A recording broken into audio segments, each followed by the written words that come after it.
കണ്ണൂർ സൂര്യൻ എന്നറിയപ്പെടുന്ന പി ജയരാജനെ ഈ സംസ്ഥാന സമ്മേളനത്തിൽ സമ്പൂർണ്ണമായിട്ടും വെട്ടിനിരത്തിക്കളഞ്ഞു. ഇനിയൊരവസരം അദ്ദേഹത്തിന് ലഭിക്കില്ല. സംസ്ഥാന സെക്രട്ടേറിയറ്റിലേക്ക് കടന്നു വരണം എന്നുള്ളത് അദ്ദേഹത്തിൻ്റെ ഒരു വലിയ ആഗ്രഹമായിരുന്നു. അതിതാ അവസാനിപ്പിച്ചു കൊടുത്തിരിക്കുകയാണ് പിണറായി വിജയൻ. എന്താണ് ഇതിന് കാരണം? ഈ പിണറായി വിജയൻ ജീവിച്ചിരിക്കുന്ന കാലത്തോളം പി ജയരാജന് രക്ഷയില്ല എന്നുള്ളതാണ്. തലയ്ക്ക് മീതെ വളരാനായിട്ട് ആരെയും അനുവദിക്കത്തില്ല. പി ജയരാജന് ഏറെ സാധ്യതകളുണ്ടായിരുന്നു. അതാണ് വെട്ടിയറിഞ്ഞു കളഞ്ഞത്. അദ്ദേഹത്തെ ഇപ്പോൾ ഏത് സ്ഥാനത്താണ് ഇരിക്കുന്നത്?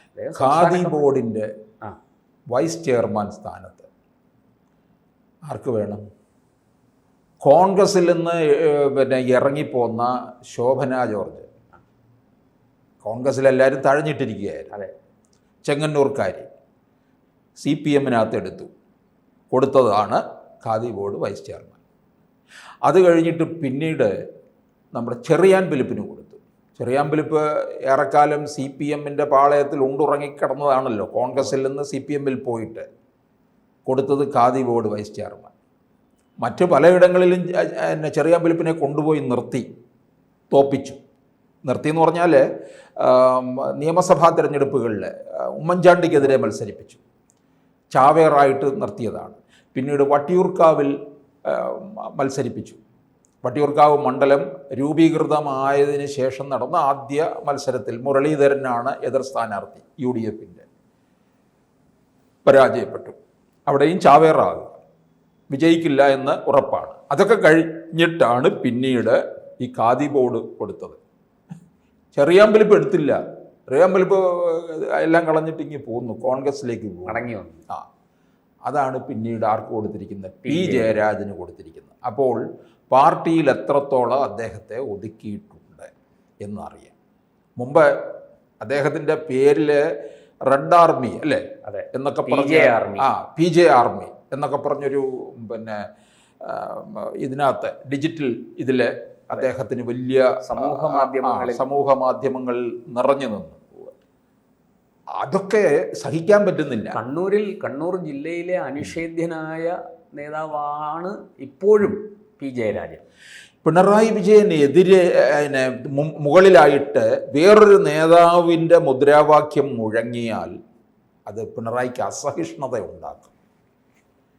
കോട്ടയത്തെ പാർട്ടി സമ്മേളന സമയത്ത് VS അച്യുതാനന്ദൻ പ്രസംഗിക്കാൻ എഴുന്നേൽക്കുമ്പോൾ ആരവവും കയ്യടിയും കണ്ണേ കരളെ VS എന്നുള്ള മുദ്രാവാക്യവും എല്ലാം അങ്ങനെ ഉയരുകയാണ്.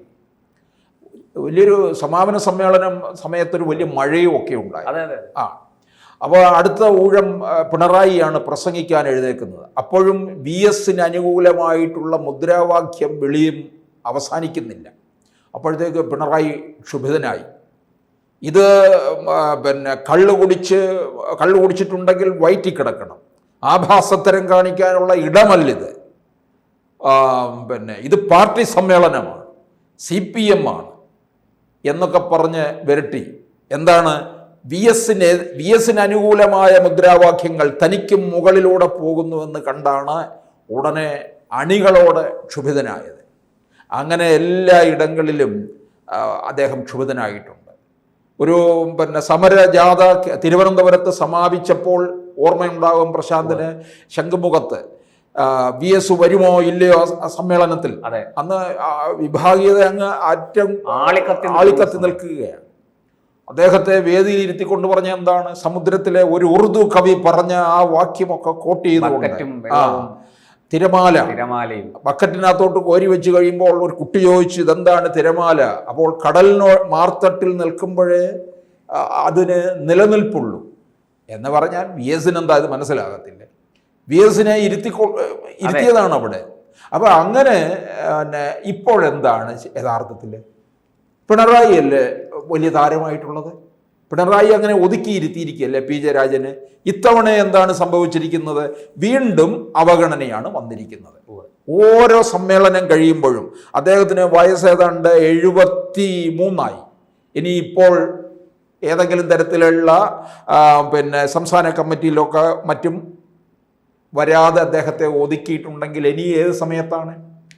അദ്ദേഹം കണ്ണൂർ ജില്ലാ സെക്രട്ടറി ആയിരുന്ന സമയത്താണ് കൊണ്ടുപോയി വടകരയിൽ മത്സരിപ്പിച്ചത് പി ജയരാജനെ. കെ മുരളീധരനാണ് അവിടെ പോയി UDF സ്ഥാനാർത്ഥി 2019.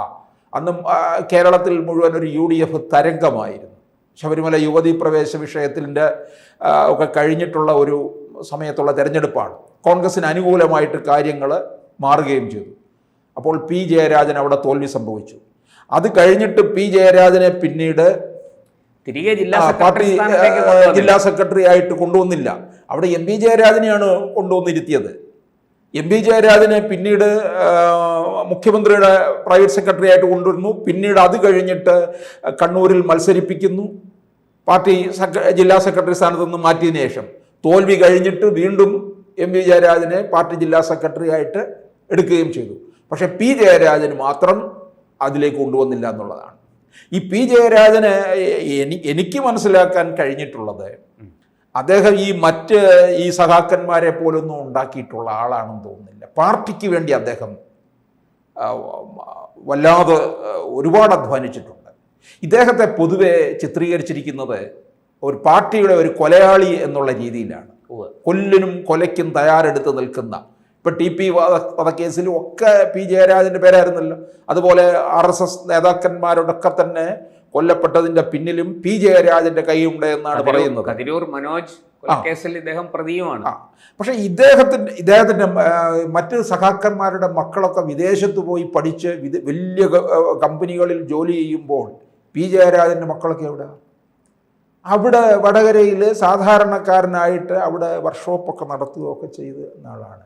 2016 പിന്നെ തെരഞ്ഞെടുപ്പ് സമയത്ത്, നിയമസഭാ തെരഞ്ഞെടുപ്പ് സമയത്ത് ഞാൻ കേരളം മുഴുവൻ എല്ലാ മണ്ഡലങ്ങളിലും പോയ അവസരത്തിൽ പി ജയരാജൻ്റെ വീട്ടിലും പോയതാണ്. ഒരു വിഷുവിൻ്റെ അന്നാണ് ഞാൻ അവിടെ എത്തുന്നത്. തലശ്ശേരി വടകര ഭാഗത്ത്. സാധാരണ ഒരു വീടാണ്, സാധാരണ. അവിടെ എല്ലാവർക്കും കയറിച്ചില്ല. അദ്ദേഹം അവിടെ വിഷുവിനൊക്കെ അവിടെ പിന്നെ വരുന്നവർക്കൊക്കെ ഊണൊക്കെ കൊടുക്കുന്നു. മീനും കൂട്ടിയാണ് വിഷുവിനൊക്കെ അവിടെ പിന്നെ സദ്യ എന്ന് പറയുന്നത്. അപ്പോൾ നമുക്ക് അവിടെ നിന്നൊക്കെ ഭക്ഷണമൊക്കെ കഴിക്കുകയൊക്കെ ചെയ്തു. പി ജയരാജന് എന്തോ ഒരു വലിയൊരു ഭീകര ജീവിയായിട്ടാണ് പലരും ചിത്രീകരിച്ച് വച്ചിരിക്കുന്നതും ഒക്കെ. പക്ഷേ ഞാൻ അദ്ദേഹമായിട്ട് ഇൻ്റർവ്യൂ എടുക്കുകയൊക്കെ ചെയ്തു. വളരെ സൗമ്യമായിട്ട് നമ്മളോട് സംസാരിക്കുകയും കാര്യങ്ങളിൽ പ്രതികരിക്കുകയും ഒക്കെ ചെയ്തു എന്നുള്ളതാണ്. അപ്പോൾ പി ജയരാജനെ പാർട്ടി വേറൊരു തരത്തിൽ ചിത്രീകരിച്ച് വെച്ചിരിക്കുകയാണ്. ഒരു മുസ്ലിം വിരുദ്ധനായിട്ടാണ് അല്ലേ പൊതുവെ അറിയപ്പെടുന്നത്. കാരണം അരിയിൽ ഷുക്കൂർ കേസിലൊക്കെ അദ്ദേഹം പ്രതിയാണ്. പാർട്ടി ഇദ്ദേഹത്തെ പലയിടങ്ങളിലും കൊണ്ടുപോയി ബലിയാടാക്കിയിട്ടുണ്ട് നല്ലവണ്ണം. പക്ഷേ ഇദ്ദേഹത്തെ മറ്റ് സ്ഥാനമാനങ്ങളിൽ നിന്നെല്ലാം ഒതുക്കി നിർത്തുകയുമാണ് ചെയ്യുന്നത്. പാർട്ടി ഒതുക്കാവുന്ന രീതിയിലല്ല ഇദ്ദേഹത്തെ ഒതുക്കുകയും ചെയ്യും. അങ്ങിപ്പോൾ പറഞ്ഞതിൻ്റെ കൂട്ടത്തിൽ 2009 തെരഞ്ഞെടുപ്പിൽ വടകരയിൽ CPM തോറ്റല്ലോ. അന്ന് മുല്ലപ്പള്ളിയാണ് ജയിച്ചത്. അപ്പോൾ അതിനുശേഷം ഈ TP ചന്ദ്രശേഖരന് നേരെ ഒരു കൊലവിളി പ്രസംഗം ഇദ്ദേഹം നടത്തി എന്ന് ഉണ്ട്. അതിൻ്റെ ശബ്ദരേഖയൊക്കെ പുറത്തു വന്നിട്ടുണ്ട്. നിന്റെ തല തെങ്ങിൻ പൂക്കുല പോലെ ചിതറിക്കളയും എന്ന് പറയും. അപ്പം അങ്ങനെ പ്രസംഗമൊക്കെ ഉണ്ടായിട്ടുണ്ട്. അതിൻ്റെ പേരിൽ അദ്ദേഹത്തിൻ്റെ നേരെ കേസുമൊക്കെ ഉണ്ടായിട്ടുണ്ട്. അപ്പം അങ്ങനെയുള്ള അതാണോ വാസ്തവത്തിൽ അത്തരത്തിലുള്ള ഈ മുസ്ലിം വിരുദ്ധത? ഇപ്പോൾ അദ്ദേഹം ഒരു പുസ്തകം എഴുതി ഇസ്ലാമിനെ കുറിച്ച്, പൊളിറ്റിക്കൽ ഇസ്ലാമിനെ കുറിച്ച് രൂക്ഷമായിട്ട് ജമാഅത്ത് ഇസ്ലാമിയും മറ്റുമൊക്കെ ആക്രമിച്ചുകൊണ്ട് ഈ കേരളത്തിൽ നിന്ന് നിരവധി മുസ്ലിം ചെറുപ്പക്കാരെ ഈ എന്താ പറയുക ഭീകര പ്രവർത്തനത്തിലേക്ക് റിക്രൂട്ട് ചെയ്തു എന്നുള്ള ആക്ഷേപം അദ്ദേഹം ഉന്നയിച്ചിട്ടുണ്ട്. അത് അത്തരം കാര്യങ്ങൾ എല്ലാം കൂടി വെച്ചുകൊണ്ടാണോ പാർട്ടി ഒരു ന്യൂനപക്ഷ വിരുദ്ധനായി ചിത്രീകരിച്ചുകൊണ്ട് പി ജയരാജനെ ഒതുക്കിയിരിക്കുന്നത്? അല്ല, ഈ പി ജയരാജനെ കൊണ്ട് ഇതൊക്കെ ചെയ്യിപ്പിക്കും കുറേ കാര്യങ്ങൾ വരും. പാർട്ടി അങ്ങനെ ഒരു റോൾ അങ്ങ് കൊടുത്തു എന്നാണ് തോന്നുന്നത്. ഇത്തരത്തിൽ ഈ പറഞ്ഞ തരത്തിലുള്ള കൊലപാതകങ്ങളൊക്കെ നടത്തുന്നതിനും ഈ വലിയ പ്രസംഗമൊക്കെ നടത്തുന്നതിനും ആരെയും ഭയപ്പെടുത്തുന്ന തരത്തിൽ തെങ്ങും പൂക്കലെ പോലെ ചിതറിച്ച് കളയും എന്നൊക്കെ പറയുമ്പോൾ പണ്ട് പോപ്പുലർ ഫണ്ടുകാർ വിളിച്ച മുദ്രാവ് അരിയും മലരും കുന്തിരിക്കും. അപ്പോൾ ഇവരും പി ജയരാജനും തമ്മിലുള്ള വ്യത്യാസം എന്താ എന്ന് തോന്നിപ്പോകുന്നില്ലേ? അതെ, പി ജയരാജനെ കൊണ്ട് ഇതെല്ലാം ഇവർ ചെയ്യിക്കുന്നതാണെന്നുള്ളതാണ്. എന്നിട്ട് പി ജയരാജന് വേണ്ട വിധത്തിൽ ഈ തരത്തിലുള്ള ഈ കൊലക്കുറ്റവും മറ്റു കാര്യങ്ങളും ഒക്കെ ആരോപിച്ച് മാറ്റി നിർത്തുകയും ചെയ്യും. ചെറിയ ചെറിയ സ്ഥാനങ്ങൾ കൊടുക്കും. പി ജയരാജൻ്റെ ഈ പ്രസംഗവും അതുപോലെ തന്നെ അദ്ദേഹത്തിൻ്റെ ഇടപെടലും ഒക്കെ കൊണ്ട് അദ്ദേഹത്തിന് വലിയൊരു ഫാൻസ് തന്നെ അവിടെ രൂപീകൃതമായി, അല്ലേ? PJR കണ്ണൂർ ജില്ലയിൽ അദ്ദേഹം വളരെ ശക്തനാണ്. വളരെയധികം പിന്തുണയ്ക്കുന്ന ഒരു നേതാവാണ് പി ജയരാജൻ. അങ്ങനെ അദ്ദേഹത്തെ ഒതുക്കിയിട്ടിരിക്കുന്നു എന്നുള്ളതാണ്. വീണ്ടും സമ്മേളനത്തിലൂടെ പക്ഷെ ഇനി ഒരു സംസ്ഥാന സെക്രട്ടേറിയറ്റിലേക്ക് ഇനി അദ്ദേഹത്തിന് ഒരു പ്രവേശനം അസാധ്യമാണ്. പ്രായം 73 വയസ്സായി. 2 കൊല്ലം കൂടെ കഴിഞ്ഞാൽ 75 കഴിഞ്ഞു. പിന്നെ അദ്ദേഹം സ്വാഭാവികമായിട്ടും സംസ്ഥാന കമ്മിറ്റിയിൽ നിന്ന് അദ്ദേഹം പുറത്താകും. അദ്ദേഹം പാർട്ടിയിൽ അദ്ദേഹത്തിന് പക്ഷേ എന്തെങ്കിലും ചെറിയൊരു ഇളവ് കൊടുത്താലായി. അതിനുള്ള സാധ്യത വളരെ കുറവാണ്. ഇനിയിപ്പോൾ നോക്കിക്കോണം, ഈ പിണറായി വീണ്ടും ആധിപത്യം സ്ഥാപിച്ചിരിക്കുകയാണ്. വളരെ പുതുതലമുറയെ ഇങ്ങോട്ട് കൊണ്ടുവന്നങ്ങ് നിർത്തും. 2021 മന്ത്രിസഭയിലേക്ക് പുതിയ ആൾക്കാരെ കൊണ്ടുവന്നത് പാർട്ടിയിലും അങ്ങനെ തന്നെ ആയിരിക്കും. നിരവധി ചെറുപ്പക്കാർക്ക് മത്സരിക്കാൻ അവസരം കൊടുക്കാൻ സാധ്യതയുണ്ട്. പാർട്ടി വളരെ കൃത്യമായി കണ്ടു പഴകിയ പരിചയിച്ച മുഖങ്ങൾ മാറ്റി പുതിയ മുഖങ്ങൾ കൊണ്ടുവരാനുള്ള സാധ്യത വളരെ കൂടുതലാണ്. അപ്പോൾ സ്വാഭാവികമായിട്ടും പി ജയരാജൻ ഒറ്റപ്പെട്ടു പോവും. അദ്ദേഹം നിലവിലുള്ള ചുമതലകളിൽ നിന്ന് തന്നെ അദ്ദേഹം പതുക്കെ പിൻവാങ്ങേണ്ടി വരും എന്നാണ് എനിക്കും തോന്നുന്നത്.